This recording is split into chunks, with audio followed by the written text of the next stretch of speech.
सहनाववतु सहनौ भुनक्तु सह वीर्यं करवावहै तेजस्विनावधीतमस्तु मा विद्विषावहै ॐ శాంతి శాంతి శాంతి. అందరికీ నమస్తే. ఓం నమస్తే అమ్మా. నిన్న చెప్పుకున్నది ఏంటంటే ఈ సూత్రం చెప్పుకున్నాము మనము. గ్రహిజ్య వయి వ్యధి వష్టి విచతి వృచ్చతి పృచ్చతి బృజ్జతీనాం గితిచ అనా. సో ఇది చెప్పుకున్నాము. ఆ ఇది ఎన్నో పాయింట్ 13వ పాయింట్ లో చెప్పుకున్నాము. ఎందుకు చెప్పుకున్నాము? ఇందులో ఇచ్చిన వాటన్నింటికి ఏమొస్తుంది? ధాతువులకు అన్నింటికి ఏమొస్తుంది? అన్నింటికి గిత్ ఆయే అది ఇంకోటి కదా. ఇది సంప్రసారం. ఇక్కడ చూడండి, గ్ర అంటే అక్కడ రి వచ్చింది. గ్రిహి గృహ గ్రిహ గృహం అని వస్తుంది కదా. అవును. అట్లా అన్నమాట. సో గృహ ఏంటమ్మా? ఇప్పుడే మొదలైందా? ఇప్పుడే మొదలైంది. ఇప్పుడే జస్ట్. సో ఇక్కడ గ్రహిజ్య వాయి వ్యాధి వాష్టి విచతి వృచ్చతి వృశ్చతి పృచ్చతి పృచ్చతి పృచ్చతి వీటన్నిటికీ గిత్ పరములో ఉంటే ఏమవుతుంది? సంప్రసారణం జరుగుతుంది అనమాట. ఓకేనా? సో ఇప్పుడు మనకి గ్రా ఉంటే ఇక్కడ గ్రి అవుతుంది, అవునా? ఇక్కడ జ్యా ఉంటే ఏమవుతుంది? జిరి అవుతుంది. ఇకారం వస్తుంది. యకారానికి ఇకారం. అదే జిరి. జిరి కాదు, జి జి అంతే. ఓకే. ఇక్కడ వ ఉంది. వా ఉంటే ఏమైతే వా యా ఉంది. వి వి విధి అట్లా వస్తుంది. వష్టిలో ఏమొస్తుంది? అప్పుడు ఇక్కడ వకారం తీసుకుంటామా? లేదు. వష్టిలో మీరు రాసుకున్నారు కదా, ఏం రాశారు అక్కడ? రాశారు అదేంటి? ఏమైనా దానికి రాయలేదా? Okay okay. సో వష్టి అనేది చూద్దాం. అది అది కూడా ఇట్లా రాసుకుంటూ పోయిద్ది. రాయలేదు కదా మీరు? ఇప్పుడు చెప్పినా రాసుకుంటామమ్మా. రాసుకోండి. వష్ ధాతువు. ఇక్కడ వష్టి ఎందుకు వచ్చిందంటే ఇక్కడ టకారం వచ్చింది.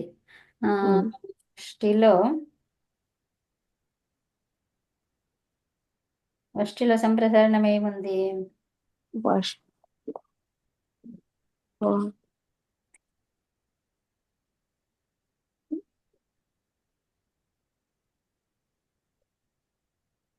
ఈకారమే కదమ్మా రావాలి కదా. అందుకని దానిలోనే ఉండగా ఈకారం కాదమ్మా, ఇది మనకి ఇదేమి రా ఇది వన్నే కదమ్మా. యా రా లావా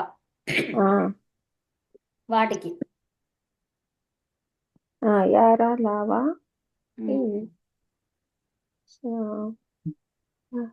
అందులోనే కలిసి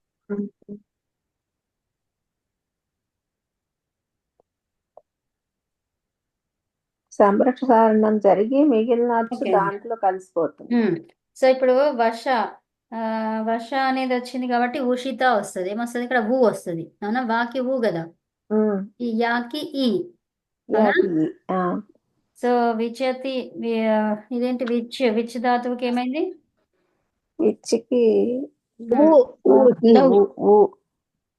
వచ్చి ఉచతి అది సంప్రసారణం అవుతుంది కదా. వీకి ఊ రావాలి కదమ్మా. ఊ వస్తుంది.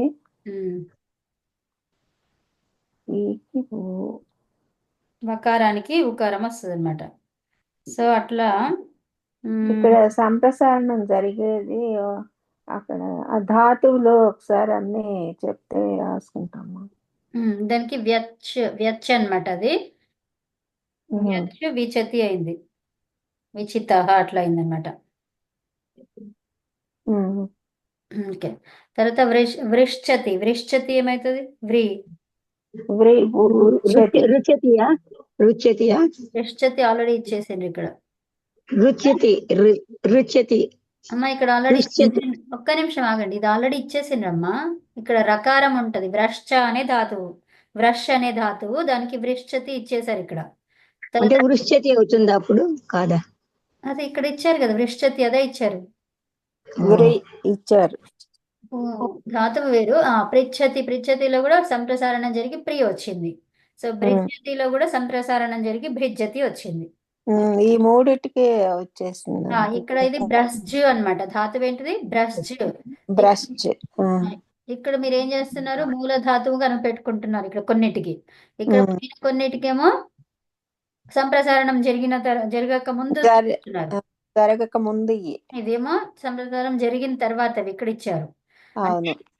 అంటే మూల ధాతువుని ఇక్కడ సూత్రం లాగా రాయాలి అంటే కొంచెము అవన్నీ చూసుకుంటారు కదా, అట్లాగా చూసుకొని చేసినటువంటిది అది. అది జరిగి వచ్చింది, అక్కడేమో జరగకుండా ఉన్నది అని. అది మనం జరుపుతున్నాము. ఇక్కడేమో మూల ధాతువుని తీసుకొని అప్పుడు దానికి సంప్రసారణం చేసుకొని ఈ రూపం వస్తుందని ఇక్కడ చూపిస్తున్నారు. ఓకేనా? అదే ఇక్కులు ఎన్నులుగా మారుతాయి. అమ్మ అంతే. ఇక్కులు ఎన్నులుగా మారుతుంది అని ఏమంటాము? అదే దాన్ని ఈకో అనొచ్చు. ఉత్తమం. తర్వాత ఎన్నులు ఇక్కులుగా మారితే సంప్రసారణం. సూపర్ అండి. సంప్రసారణం అంతే అమ్మా, అంతే. యా, సంప్రసారణం అంటే ఏంటి అంటే ఏం చెప్తారు? ఇగ్యనః సంప్రసారణం అంటే ఎన్నులు ఎక్కులుగా మారడం సంప్రసారణం. ఓకేనా? తర్వాత గుపు ధూప విచ్చి పణి పనిభ్య ఆయః. అంటే ఇక్కడ ఇచ్చినటువంటి ధాతువులకి ఆయా ప్రత్యయము వస్తుంది. అవునా? ఆ ధాతువుకి ఆయా ప్రత్యయం వచ్చి ఒక కొత్త ధాతువు ఏర్పడుతుంది. ఆ కొత్త ధాతువులో మరి అర్థం వేరు అంటే కాదు.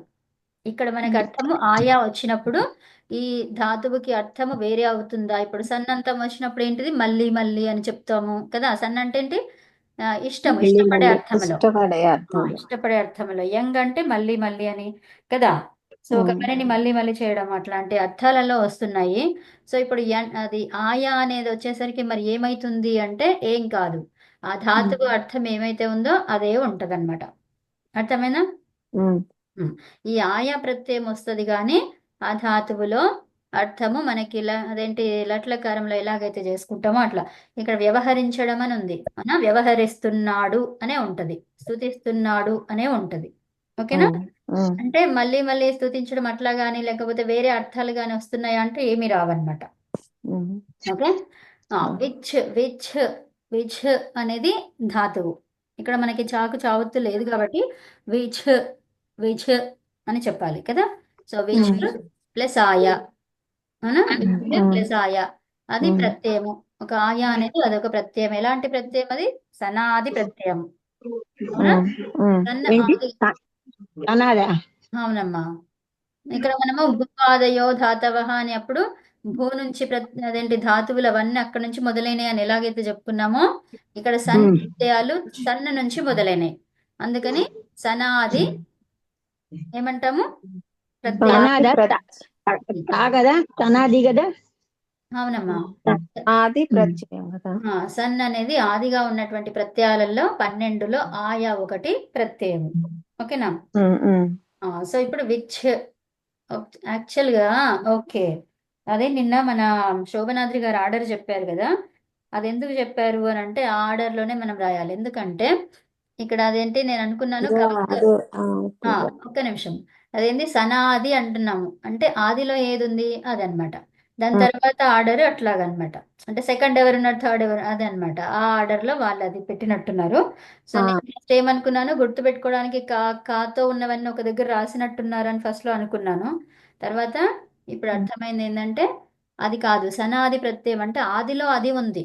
ఆదిలో దాని తర్వాత ఇంకా ఏమున్నాయి, రెండవది ఏంటి, మూడవది ఏంటి అన్నప్పుడు అప్పుడు అది అవసరం ఉంటది అనమాట. అదే ఆర్డర్. ఓకే, నేర్చుకోవడానికి ఎలా నేర్చుకున్నా ఏం కాదు కానీ ఆర్డర్ అది గుర్తుపెట్టుకోవాలి. సో ఒక్క నిమిషం ఇప్పుడు మనము 1 to 3 నేర్చుకుంటాము. అవునా? 10 వరకు నేర్చుకుంటాము. మళ్ళీ తర్వాత 5, 10, 12 అదే 6, 1 ఇట్లా చెప్పొచ్చా? చెప్పొచ్చు. ఏదైనా నెంబర్ చెప్పొచ్చు. ఏది అడిగితే అది చెప్పొచ్చు కదా. ఎప్పుడైతే ఆర్డర్ ఏంటి అన్నప్పుడు 1, 2, 3 ఇది చెప్తాం. 5 తర్వాత ఏంటి అంటే 6 అంటాం. అవునా? సో అట్లాగే దీన్ని నీ ఇష్టం అన్నట్టు ఫస్ట్ నేర్చుకుంటాం. నేర్చుకున్న తర్వాత 1 నుంచి 10 వరకు ఎలాగైతే నేర్చుకున్నామో ఇది కూడా ఇది అలా నేర్చుకున్న తర్వాత మనకి ఎక్కడ అడిగితే అక్కడ రావాలి కదా. అవును, అవునా? మళ్ళీ దాని తర్వాత ఏది అని అంటే కూడా రావాలి. రావాలి. 5 తర్వాత 6 చెప్తాం కానీ 10 చెప్పాము. అవునా? చెప్పము. అదా అనమాట, అలాగనమాట. సో మొదటి నంబర్ ఏంది అంటే ఏం చెప్తాము? 0 అని చెప్తాము, 1 అని చెప్తాము, లేదంటే 0 నుంచి 1 నుంచి అని చూసుకొని అలా చెప్పుకుంటాము. అట్లాగే ఇక్కడ కూడా సన్ అనేది మొదటిది ప్రత్యయము. ఓకే, అలాగా ఈ ఆయా ప్రత్యయం వచ్చింది. ఆయా అనేది 8వ ప్రత్యయం లాగా మనకి ఇక్కడ aష్టధ్యాయీ.com లో ఇచ్చారు. సో ఇక్కడ ఎన్నోదుందో మనకి తెలీదు. సో విచ్ఛాయ. సో విచ్ఛాయ వచ్చింది. ఎందుకు వచ్చింది అక్కడ? ఇక్కడ చు ఇది 11వ వచ్చిందమ్మా. 11వది వచ్చిందా? ఓకే. సో విచ్ఛాయ అనేది ప్రాతిపదిక ధాతువైంది. ఈ ధాతువుతో చేస్తున్నాం కాబట్టి ఏంటిది విచ్ఛాయ అనేది ఇప్పుడు ఒక ధాతువు ఏర్పడింది. ఓకే, దాని అర్థంలో ఏమైనా వేరుందా అంటే ఏమీ లేదు కదా. విచ్ఛాయ అంటే ఏంటిది? ఇక మనం చెప్పుకున్నాం అర్థం. ఏం చెప్పుకున్నాము? వ్యవహరించడము, స్తుతించడం. అవునా? తర్వాత లట్టు తీసుకొస్తున్నాం కాబట్టి వర్తమానం వస్తుంది. అందుకని విచ్ఛాయ ఇంకా షప్పు తిప్పు. అవునా? తిప్పు షప్ అనమాట. ఫస్ట్ తిప్పు వస్తుంది, తర్వాత షప్ వస్తుంది. కానీ ఆర్డర్ లో ఫస్ట్ వచ్చేది తిప్పు, రాసేటప్పుడు కనిపించేది షప్పు తిప్పు. ఆర్డర్ లో ఫస్ట్ వచ్చేది తిప్పు, తర్వాత షప్పు. కానీ రాసేప్పుడు కనిపించేది, రాసిన తర్వాత కనిపించేది ఎలా ఉంటుంది? అలా ఉంటుంది.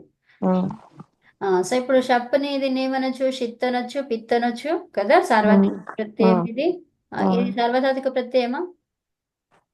షప్ అనేది షిత్ సార్వధాతుకం అన్నామా?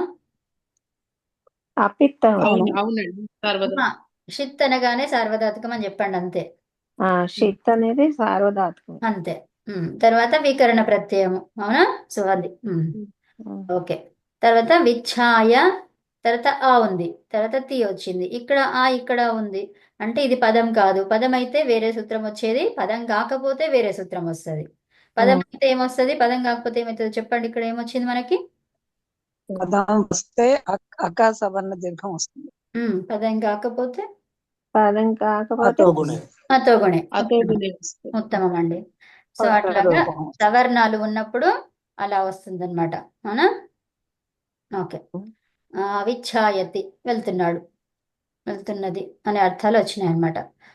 ఇక్కడ సనాది ప్రత్యయాలు ఏంటా అని చూసుకున్నాము. సన్, క్యచ్, కామ్యచ్, క్యంగ్, క్యష్, విప్, ణిచ్, ణింగ్, యంగ్, యక్, ఆయ, ఈ యంగ్. సో ఇప్పుడు మనం ఏమేమి నేర్చుకున్నాం ఇందులో? ఆయా నేర్చుకున్నాం. ఇంకోటి కొంచెం కొంచెం అప్పుడప్పుడు చూసినాము. క్విప్ కొంచెం కొంచెం చూసాము కదా. అయితే ఇప్పుడు మళ్ళీ నేర్చుకున్నప్పుడు అవన్నీ వస్తాయి. ఊరికే టచ్ చేసినవి కొన్ని ఉన్నాయి ఇందులో. మీకు యంగ్ కూడా చూసాం కొంచెం. అవునా? ఒకటి కామ్యచ్, కామయతే అనుకుంటా, అదొకటి చెప్పినట్టున్నాం మనం. ఏంటి? కామయతి, కామయతే కామయతే. ఎందుకంటే ఇక్కడ కామ్యచ్ అనేది ఆత్మనేపదిలో అంటే ఏది ఉంటే అదే వస్తుంది అనమాట. అది కామ్యతే, కామ్యతి అని. ఏంటి? పుత్ర కామ్యతే, పుత్ర కామ్యతి అట్లా చెప్తాం కదా. అంటే కావాలని కోరుకోవడం అనమాట. కామ్యతి అంటే అంటే కామం అంటే ఏంటిది? అలా కోరుకోవడం. అలా కోరుకోవడం. దీంతోనే వచ్చిందండి పుత్ర కామేష్టి అంటే. లేదు, అంటే పుత్ర కామేష్టి అనేది దీంతోనే వచ్చింది. ఇదే ధాతు, ఇది ఈ ప్రత్యయంతో వచ్చింది. ఇక్కడ ప్రత్యయము ఇది వస్తేనే వచ్చింది. ఇక మన తర్వాత ఈ ప్రత్యయం తర్వాత ఏమొచ్చింది మనకి? కృదంతం వచ్చింది అనమాట. ఇవాళ బోర్డు ఏంటి చిన్నగా ఇది వస్తుంది, పెద్దగా ఫుల్ గా కావట్లేదు. మీకేనా నాకు? అమ్మా ఇది మీకు కనిపిస్తుందా లేదా? నేను చెప్పే విషయం కనిపిస్తే చాలు, కనిపిస్తుంది అంతే చాలమ్మా. ఓకే. సో ఇప్పుడు కామ్యచ్ అవునా? ఈ కామ్యచ్ నుంచి అది వచ్చిందండి. కాకపోతే దానికి ఇంకా మనం ఇంకా యాడ్ చేయడము ఉన్నాయన్నమాట అవి. ఓకేనా? అంతే మొత్తమా. సో ఇప్పుడు ఇది మళ్ళీ ఇంకా ఏంటి అది మనకి మన శోభనాద్రి గారు అడిగారు కదా ఏమని ధాతువుతోని ఏమేం ప్రత్యయాలు వస్తాయి అని. ఏమేమి వస్తాయి? సమాధి, ఉమ్, తింగు, ఉమ్. త్రిత్తు, వికరణ. ఋతు వికరణ. ఆ, ఈ 4 రకాల ప్రత్యయాలు వస్తాయని చూసుకున్నాము అవునా? ఓకే, సరే. ఇప్పుడు వేరేది ఇంకా 15వది కదా ఇప్పుడు, అంతేనా? అంతే. ఓకే, రాసుకోండి. న్యూ బోర్డ్ తీసుకుంటున్నాను. సో ఇది రాసుకున్న తర్వాత ఏం చేస్తారు? తుదాదిగణ నియమాలను ఎక్కడైతే రాశారో అక్కడ పేపర్ ని ఫోల్డ్ చేయండి, లేకపోతే బుక్ మార్క్ పెట్టుకోండి అక్కడ. ఏం చేస్తారు? పేపర్ ని కొంచెం ఫోల్డ్ చేయండి. అదే మళ్ళీ ఆదివారం చెప్పుకోవటానికి. ఆ ఇప్పుడు ఈ గణాల నియమాలు, తర్వాత లకారాల నియమాలు, ఇప్పటి వరకు మీకు వచ్చిన వాటిల్లో ఇట్లా వరుసగా మనం రాసుకుంటూ ఉన్నాం కాబట్టి ఎక్కడెక్కడ అవి ఉన్నాయో వాటిని ఫోల్డ్ చేయండి, లేకపోతే బుక్ మార్క్ పెట్టుకోండి అందులో. అది ఇంకంతే. ఇంకా వాటికి అట్లా చూసుకుంటే సరిపోతుంది. మీకు ఎక్కడుందో తెలియదు అది. అప్పుడు ఏం అవును. చేస్తారు? నేను అన్నిటికీ బుక్ మార్క్ అంటే అది పెట్టడం చాలా అయిపోతాయి కాబట్టి నేను ఏం చేస్తా, పేపర్ ని ఫోల్డ్ చేస్తా. అదే కొంచెం థిక్గా ఫోల్డ్ చేయడం అంటే 2 వరుసలుగా ఫోల్డ్ చేయడం, ఒక వరుస ఫోల్డ్ చేయడం అట్లా చేసుకుంటే మనకు అది వెంటనే కనిపిస్తుంది. లేకపోతే ఇంకా మనం ఇక ఇండెక్స్ తయారు చేసుకోవాలి. ఇండెక్స్ చేసినా కూడా మళ్ళీ నంబర్స్ చూసుకుంటాం కదా. సో ఇండెక్స్ చేసి అవును. పేపర్ లో నంబర్స్ వేసుకొని బుక్ లాగా తయారు చేసుకోవాలి. బుక్ లో మనకి అది ఆ పేజీ తీయనగానే మనం ఎట్లా టక్కని చేసి అక్కడ చేసుకుంటామో అట్లా ఇండెక్స్ లో అంటే రాసుకోవాలి. లేకపోతే ఈ సూత్రాలన్నీ ఒక దగ్గర రాసుకోవాలి. మళ్ళా రాస్తే దానికి మళ్ళీ ఏందో ఏం తెలియదు కదా. అదే చేస్తున్నాం ఇప్పుడు, అన్ని సూత్రాలు ఒక దగ్గరే రాస్తున్నాము. మళ్ళీ తర్వాత ఇక్కడ కొన్ని విషయాలు మళ్ళీ అక్కడ రాయాల్సి వచ్చేసి అది చేస్తా ఉన్నాం కదా. మనం ఈ మీకు ఎలా కావాలంటే అలా చేసుకోండి అమ్మా. నేను అడిగినప్పుడు ప్రశ్నలకు ఆన్సర్ ఇవ్వాలి అది. అదే ఆ. అంతే కదా, మనకు అంతే కావాల్సింది అంతే. అంతే ఇక. ఎందుకంటే చెప్తున్నప్పుడు మరి మీకు ఎంతవరకు వస్తుంది, ఎంతవరకు అర్థమైందో నాకు తెలియాలి కదా. అవును. లేకుండా నేనే ముందు ముందు వెళ్ళిపోతే మళ్ళీ అది లాభం లేదు కదా. లాభం అయ్యేలాగా మనము ఇది చెయ్యాలంతే చదువుకోవడంలో. అమ్మ మరి చెప్తారా ఇందాక విజ్ఞాన సంప్రసారణ అదే గ్రహిత్య ఉం? గ్రహిత్య అవా అవి ఇంతకు అదేంటమ్మా? ముందు చెప్పారు అది, ఇంతకు ముందు అదే సూత్రం. అదే. సో 15 రాసుకోండి అమ్మా ఇది. మేడం మీరు వీడియో పెట్టడం మర్చిపోయారు వీడియోనా? గ్రూప్ లో నిన్నటి ఓ. నేనేమో ఇప్పుడు నోట్స్ అయ్యయ్యో, మీరు మళ్ళీ ఫ్రీ టైమ్ లో పెట్టండి మేడం, గుర్తు పెట్టుకోండి. ఆల్రెడీ చేశాను నేను, పంపించడమే అది. ఓకే, నాకు మీరు చేస్తున్నప్పుడు ఒక కాల్ వచ్చింది, ఆచరిజీ వచ్చింది. అయితే మళ్ళీ ఓకే చేశాను ఓకే. అనమాట. చేస్తే అదొక గంట సేపు అయినాక మళ్ళీ ఇంకో ఫ్రెండ్కి ఒక మీకు చేసి ఇంకా 11 అదే అయింది. మైండ్ ఆ, మైండ్ వెళ్ళిపోతుంది కదా వేరే వర్క్ అందుకే. యా. కరెక్ట్. ఒక్కసారి ఇది మళ్ళీ యా ఉండనిలే. యా. సో 11 అయిపోయింది, ఇంకా అలా పడుకున్నా నిద్ర వచ్చేసి. సో ఇప్పుడు మనకి విచ్ఛేదాతు అయిపోయింది కదా. ఆ శతులు ఇవన్నీ అయిపోయినాయి. ఆ ఓకే. సో గ్రహిత్య నుంచి మనం చెప్పేసుకున్నాం కదా, గ్రహిత్యాది చెప్పేసుకున్నాం. ఇప్పుడు ముచాది గణం, ఇందులోనే ఉన్నటువంటిది ఒకటి ముచాది గణం. ఏంటిది అది? అంతర్గణం అన్నట్టు. అంతర్గణం. అంతర్గణం. తుదాది గణంలో ఉన్నటువంటి తుదాది గణానికి అంతర్గణం, అది ముచాది గణం. ముచాది గణంలో ఏమైతుంది? అక్కడ ఏమొస్తుంది? నుమ్ వస్తుంది. ఓకే, ఏం రాస్తారు ఇక్కడ? ఇంకోటి ఇది 15 అని హెడ్డింగ్ పెట్టేసుకొని దీంట్లో 8 ధాతువులు ఉన్నాయి. సో రాసుకోండి. ముచాది గణం, తుదాది గణంలో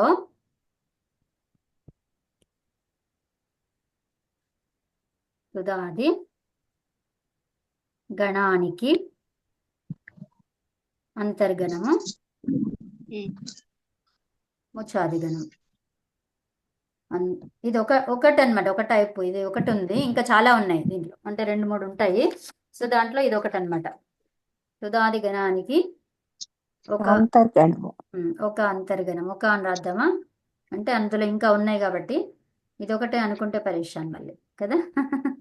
అంతర్గణము అని వేసుకొని ఒకటో నెంబర్ ఒకటి వేసుకుంటే అట్లా కాదు, ఒకటి రాసుకోండి. తుదాది గణానికి ఒక అంతర్గణము, ఉమ్, ముచాది గణం. ఉమ్. ఉమ్.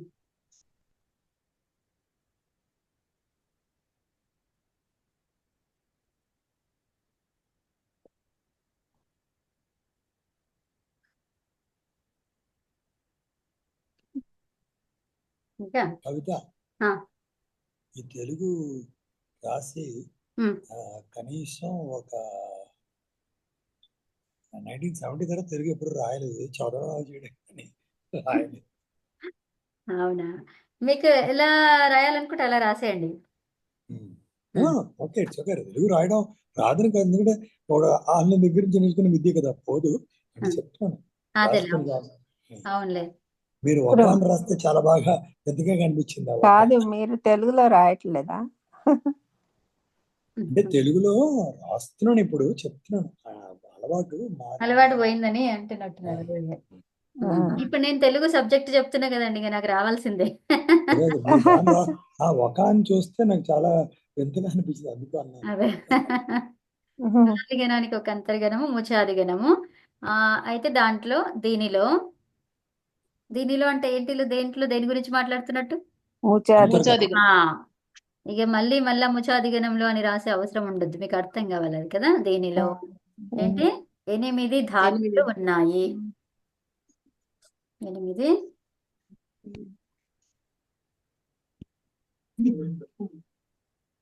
ధాతువులు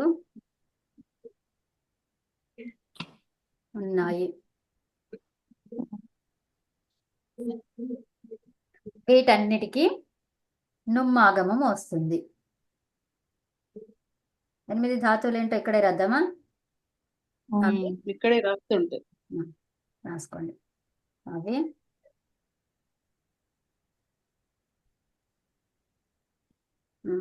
ఇక్కడ కలర్ వాటికి అని రాలేదమ్మా. అదే రాయలేదు, ఇవి రాసుకోండి. ఇది నేను రాస్తున్నది రాయండి అమ్మా. అవి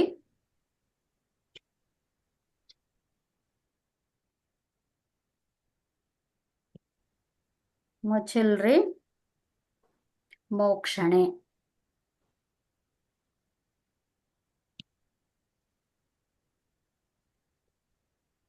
అంటే ఏంటి? మోక్షం అన్నమాట, ముక్తి. తర్వాత ఇంతకుముందు రాయించినట్టున్నారు కదా. రాయించాను మళ్ళీ అదే కదా.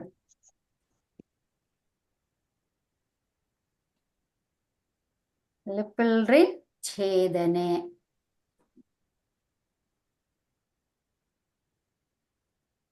అంటే ఏంటిది? 2 భాగాలు చేయడం. విదుల్రి లాభే.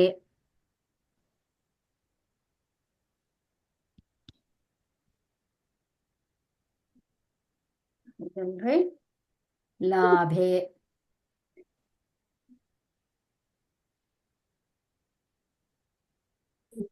తర్వాత ఏంటండి? ఇక్కడ లిపిల్రీ ఛేదన అంటే 2 ముక్కలు చేయటం అమ్మా. అవునమ్మా.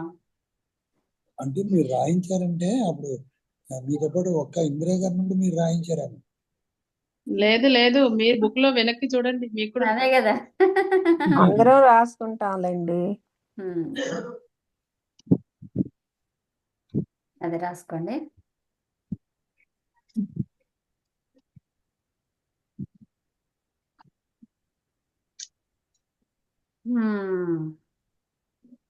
విదుల్రీ లాభే అంటే ఇంకోటి రాసుకోండి.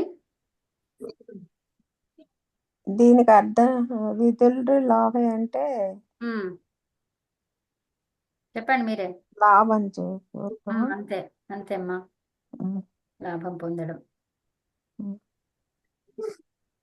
చేయడము, పొందడము అన్ని కూడా. ఓకేనా? ఇదేమో లిప్ అంటే ఏంటిది? ఇక్కడ ఏదన్నా పూయడం అన్నమాట. లిప్ అంటే పూయడం. లేపన. ఉపదేహే. ఉపదేహే. లిప్ అంటే ఉమ్, పూయటం. ఉమ్. లిప ఇక్కడ మనం మూల ధాతువులు రాస్తున్నాం కాబట్టి లిప అని రాసుకోండి. లిప. లిప ఉపదేహే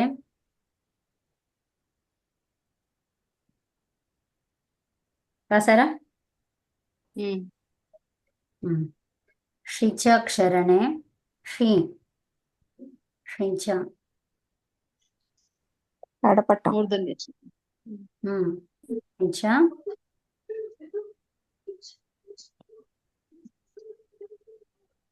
క్షరణే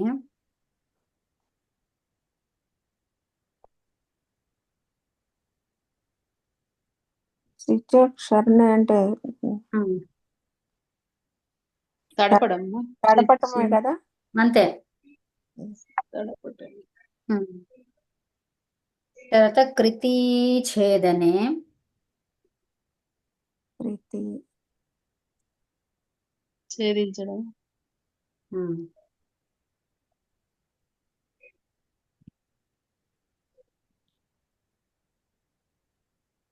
కృతి ఛేదనే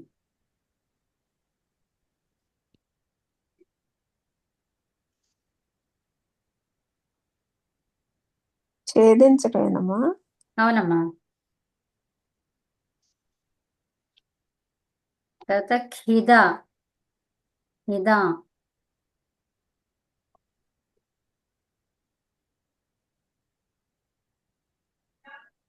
దుఃఖ పెట్టడం.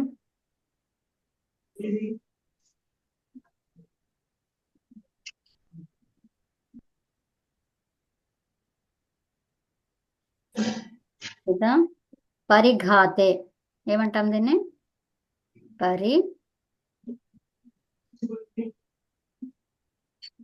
పరిఘాతే అంటే దుఃఖ పెట్టడం.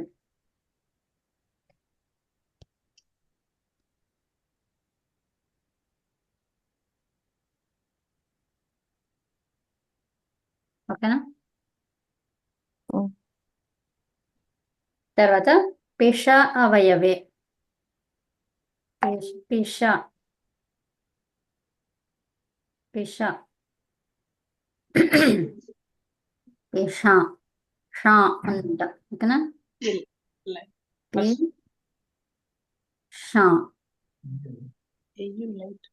అవయవే అంటే ఏంటిది? మొత్తం ముక్కలు ముక్కలుగా చేయడం అన్నమాట, గ్రైండ్ చేయడం.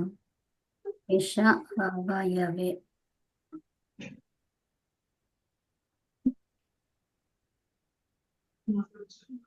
కరెక్ట్ రాస్తానా?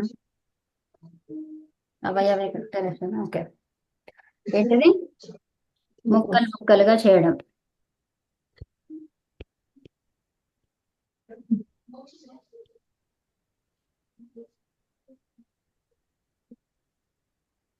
ముక్కలుగా చేయడం.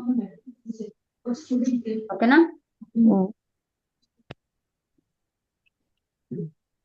ఎక్కడి నుంచో శబ్దం వస్తుంది కదా.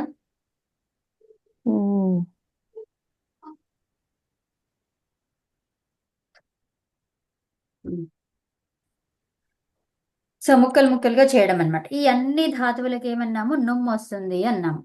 అవునా? నుమ్ అంటే ఏంటిది? అది మిదచోంత్యాత్ పరః. ఆ సూత్రాన్ని పట్టేసుకొని ఏమేమి ఎలా వస్తుందో చెప్పండి ఇక. ఒక్క నిమిషం. ముచ్చు ధాతువు ఏమవుతుంది? నుమ్మమ్మా. ముంచైందండి. ముంచైంది. అదేంటి? లుప్పు ఏమవుతుంది? లుప్పు అవుతుంది. లుంపు. ఉత్తమం. విత్ వింద్. తర్వాత ఇంకేంటి? లిప్ లింప్. షిచ్ షించ్. సించ్ అవుతుంది. షకారం ఉంది కాబట్టి సించ్ అవుతుంది. శకారం. కృత్ కృంత్. అదేంటి? ఖిద్ కింద్. పిష్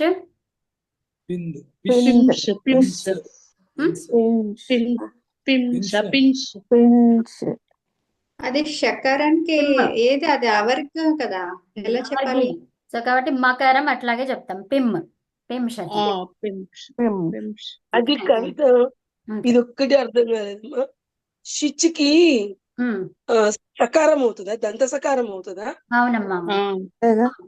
అంతే, దంత సకారం అవుతుంది. ఓకేనా? ధాత్వాదేశః సహ. ఉమ్.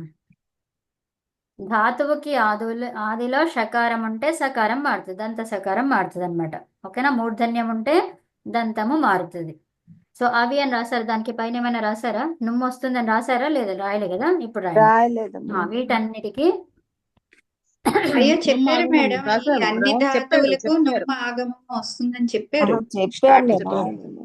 చెప్పారు చెప్పారు. చెప్పారు. అట్లా కాదు, ఒక్క నిమిషం, రాసిన పాయింట్ మళ్ళీ చదవరా? నేను రాసింది చదవండి. ఈ తుదాది గణంకు ఒక అంతర్గణం ముచాది గణం. ఈ ఉమ్. ముచాది గణంలో 8 ధాతువులు ఉన్నాయి. ఈ అవి ధాతువులకి నుమ్ము ఆగమం వస్తుంది. అది రాయించలే కదా, రాయించానా? ఉహు. చెప్పారు రాయించలేదు. నేను రాసుకున్నా ఇది మరి. ఇది చెప్పారు కానీ చెప్పిన తర్వాతే ఈ రాయించలేదమ్మా. ధాతువులన్నీ రాయించారు. ఒక్క నిమిషం, నేను లేదు, ఈ పైన పేర చెప్పారులేండి దానికి. ఓకే. నేను రాసేసుకున్నాను ఇట్లా. మీరు పేర రాసుకున్నారు. చెప్పారు. ఒక్క నిమిషం ఇవాళ చెప్పలేదు దీంట్లో, నిన్న అమ్మా, ముందు ఒక్క నిమిషం ఆగండి అమ్మా. ఇప్పుడే చెప్పాను, చెప్పింది వాళ్ళు రాసుకున్నారు, కానీ నేను ఇక్కడ రాయలేదు. అవి చూడండి, ఇక్కడ ఏమన్నాను? తుదాది గణానికి ఒక అంతర్గణము ముచాది గణః.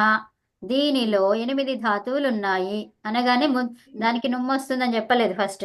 అవి చెప్పారు. అని రాశాను. అంటే చెప్పారు ఫస్ట్ మేడం, చెప్పారు. మీరు చెప్పారు మీరు వీటన్నిటికీ అన్నారు, నుమ్మాగమం నేను వస్తుంది. రాసేసుకుంటూ ఉన్నాను. మేము అవి రాస్తున్నాం.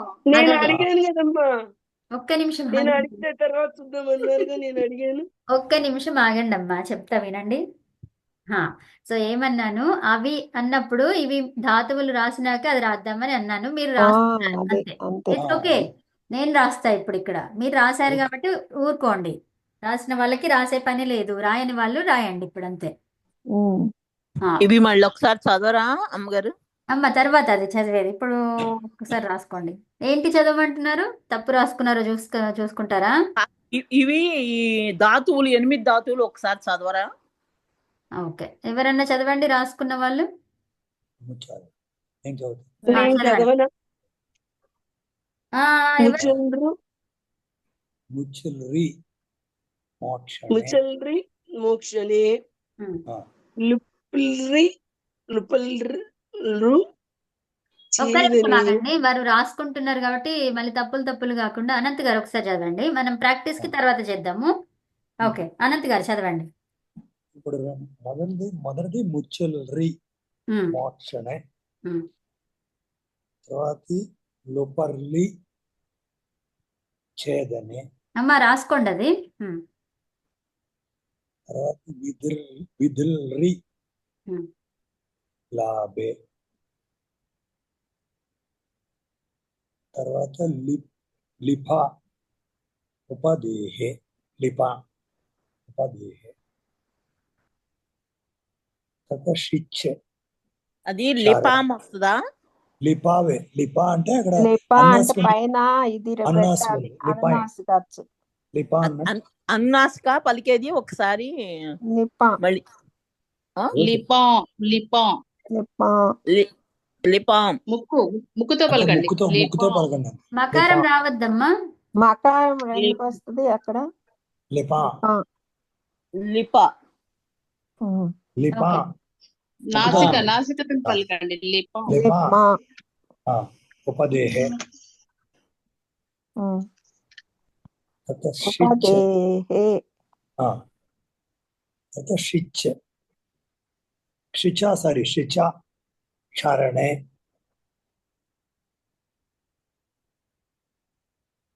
తర్వాత కృతి ఛేదనే. కృతి ఛేదనే. ఇక పరిఘాతే. కిదా పరిగాతే అంటే దుఃఖపెట్టడం. సో ఇప్పుడు వాటికి రాసుకోండి, ఇంకా రూపం రాయండి. రూపం రాయాలి.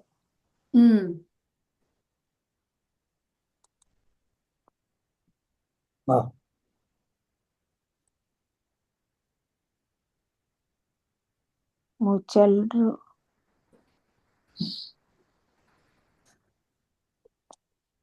ఇవన్నీ ఎక్కడ ధాతువులు, ఏ గణంలో ఉన్నటువంటి ధాతువులు ఇవన్నీ కూడా?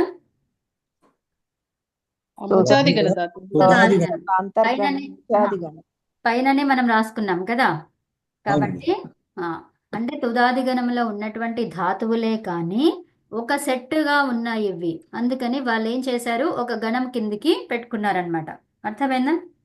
ఆ సెట్ని మనం ఏం చేస్తున్నాము, అన్ని ఇప్పుడు చూసుకుంటున్నాం. ఏంటది?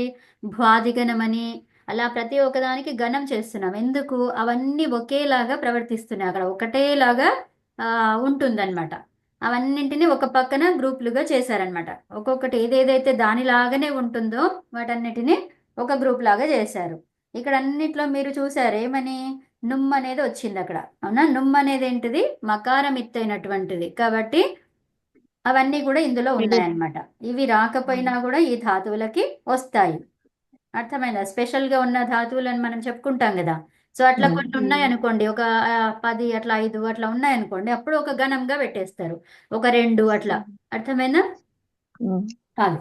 సో ఇప్పుడు మనకి ఈ లుప్ అనేది ఏమైంది? లుంపతి లుంపతే అంటే ఏమైపోయింది? అది ఏ పది? ఆత్మనేపది పరస్మైపది రెండే. సో 2 ఉంటే దానికి ఇంకో పేరు పెట్టారు. ఏంటది? ఉభయపది. ఉభయపది. ఉభయపది. సో రాసుకోండి. లుప్పు లుంపతి లుంపతే, విద్ విందతి విందతే. చిల్డ్రు రాయలేదు, ఉమ్, ఫస్ట్ది రాయలేదు. రాయండి రాయండి. చెప్పండి కదా. ముచ్చు ముంచతి. ముంచతి ముంచతే. ఇది ఒకటే, ఉభయపది కాదు ఇది. ఇది పరస్మైపది. వచ్చిదాతు అంతే కదా, పరస్మైపదినే కదా. ఒక్క నిమిషం ఆగండి చూద్దాం. ముచ్చు.